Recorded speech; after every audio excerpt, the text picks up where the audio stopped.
Metro second phase విషయంలో CM Revanth చేసిన వ్యాఖ్యలపై కేంద్ర మంత్రి కిషన్ రెడ్డి స్పందించారు. మెట్రో రైల్ అంశంపై బురద జల్లే ప్రయత్నం చేస్తున్నారంటే ఆగ్రహం వ్యక్తం చేశారు. ప్రధాని మోదీకి తనకు కేంద్ర ప్రభుత్వానికి రేవంత్ రెడ్డి కాంగ్రెస్ సర్టిఫికేట్ అవసరం లేదన్నారు కిషన్ రెడ్డి. మెట్రో ప్రాజెక్టు విషయంలో అనేక రకాలుగా నా మీద తప్పుడు ఆరోపణలు చేస్తూ ఉన్నారు.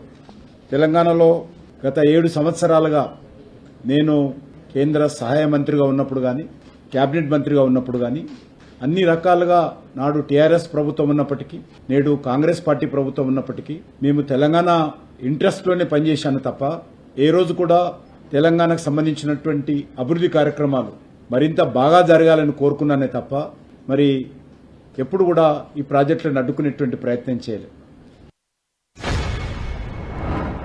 ఇది తెలంగాణ కాబట్టి కిషన్ రెడ్డి గారు వద్దన్నారు కాబట్టి ప్రాజెక్టులు ఎక్కడ ఆగవు. ఇంత అనాలోచితంగా దుందుడుకు విధానంతో ముఖ్యమంత్రి మాట్లాడము ఏమాత్రం సమంజసం కాదు. తెలంగాణ అభివృద్ధి పట్ల మాకు చిత్తశుద్ధి ఉంది.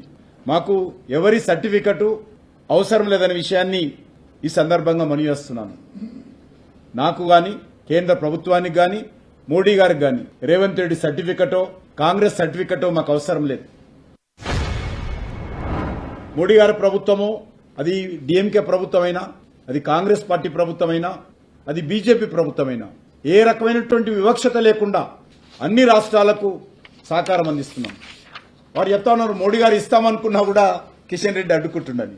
అది ఎంత దిగజారుడు రాజకీయాలో దీన్ని బట్టి అర్థం చేసుకోవచ్చు. నేను ఒకటే మనం చేస్తున్నాను, ఇప్పుడు మా ప్రభుత్వం అన్ని రోజులు తెలంగాణ అభివృద్ధికి కట్టుబడి ఉన్నాం, భవిష్యత్తులో కూడా ఉంటాం. ముఖ్యమంత్రి గారు రాష్ట్ర ప్రభుత్వము ఎప్పుడు కేంద్ర అర్బన్ డెవలప్ మినిస్ట్రీతో చర్చలు జరపడానికి వచ్చినప్పుడు కూడా నేను వాళ్ళతో రావడానికి సిద్ధంగా ఉన్నాను. నాకు ఏ రకమైనటువంటి భేషజాలు. నాకు తెలంగాణ అభివృద్ధి జరగాలి, మా హైదరాబాద్ అభివృద్ధి జరగాలి, హైదరాబాద్ ప్రజలకు తెలంగాణ ప్రజలకు మేలు జరగాలి. దానికోసం మేము సిద్ధంగా ఉన్నాం తప్ప ఈ రకంగా మరి రేవంత్ రెడ్డి లాగా వితండవాదం చేయం. గతంలో కేసీఆర్ ఎక్కడైతే మాట్లాడారో నా పట్ల ఈయన అవన్నీ కూడా మళ్ళీ పరోక్షంగా ఆయనను మాట్లాడుతున్నాడు. కేసీఆర్ ఇట్లా అనలేదా? మీరు ఇచ్చినటువంటి హామీలు ఏమైనా అడుగుతా ఉన్నాం. మీరు ఇచ్చినటువంటి 6 గ్యారంటీలు ఎక్కడ పోయాయి? 420 సబ్ గ్యారంటీలు ఎక్కడ పోయాయి? మీ డిక్లరేషన్స్ ఎక్కడ పోయాయి? దాని గురించి ఏ రోజు కూడా మాట్లాడారు. ఈరోజు కేంద్ర ప్రభుత్వము అనేక రకాలుగా తెలంగాణ అభివృద్ధి కోసం పనిచేస్తా ఉన్నాము.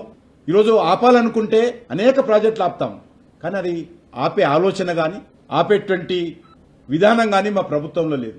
ఆపేటువంటి సంస్కృతి మీకుండొచ్చు, ఆపేటువంటి ఆలోచన మాకు ఏనాడు రాదు, భవిష్యత్తులో కూడా రాదు.